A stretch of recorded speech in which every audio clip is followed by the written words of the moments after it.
북한이 금년 들어서만 22번씩이나 미사일 발사를 했습니다.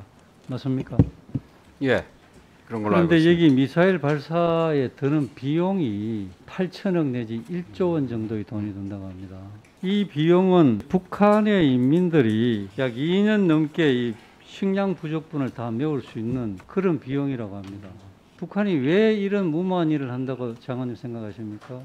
한마디로 제가 말씀드리면 무력 적화 통일을 위한 전쟁 준비, 전쟁 연습입니다. 미사일 발사의 목표 지점이 서울, 미군 기지, 우리의 공항, 항만, 그리고 일본에도 그 주일 미군 기지들이 많지 않습니까?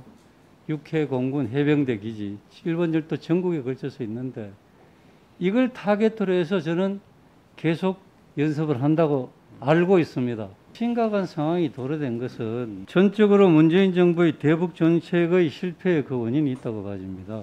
김정은 위원장이 트럼프 대통령에게 문재인 대통령이 필요가 없다, 이런 내용의 친서를 보냈습니다. 그 당시 우리 대통령께서는 한반도 운전자론을 강조하셨습니다. 김정은은 우리 문재인 대통령의 패싱을 주장했습니다. 그리고 삶은 소대가리 등등 우리 국민들이 정말 자존심 상하는 이런 얘기를 마구잡이로 했습니다. 문재인 정부는 북한은 비핵화 의지가 확실히 있다, 확인했다. 대통령께서도 그렇게 얘기를 했고 정의용 안보 담당 총책임자도 북한의 비핵화 의지를 직접 확인했다, 이렇게 계속 이야기를 했습니다. 그러나 결과는 북한은 지금 이틀에 한 번씩 미사일을 쏘고 있고 핵 사용에 대한 핵무력 법제화를 만들었지 않습니까? 우리 정부의 가장 중요한 책임은 나라를 안전하게 지켜내는 것이고 국민의 생명을 안전하게 지키는 것입니다.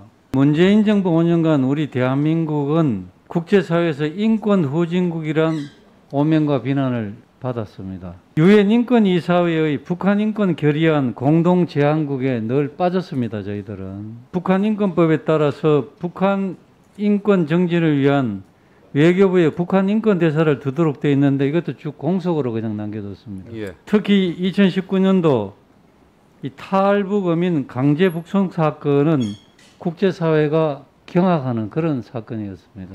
조사도 졸속으로 하면서 본인들의 기순 의사를 받아들이지 않았습니다. 그리고 이 두 사람을 눈을 가리고 두 손을 묶고 그렇게 판문점까지 데리고 갔습니다. 머리를 땅에 부딪히면서 처절하게 가기 싫다고 저항을 했습니다. 이런 모습을 우리가 국제사회에 보였기 때문에 대한민국이 인권 후진국으로 평가받는 것은 당연한 일이었다고 생각합니다. 북한 인권법이 시행된 지 6년이 지났는데 여전히 북한 인권재단은 아직도 출범을 하지 못하고 있습니다. 다행스럽게 윤석열 정부가 출범하고 난 뒤에 우리 장관님이 취임하시고 지난 7월 달에 국회에 재단이사 추천 공문을 발송을 했지 않습니까? 우리가 북한 주민들의 인권을 탄압하는 국가로, 외면하는 나라로 국제사회에 인식되지 않도록 특단의 노력을 해 주시기 바랍니다.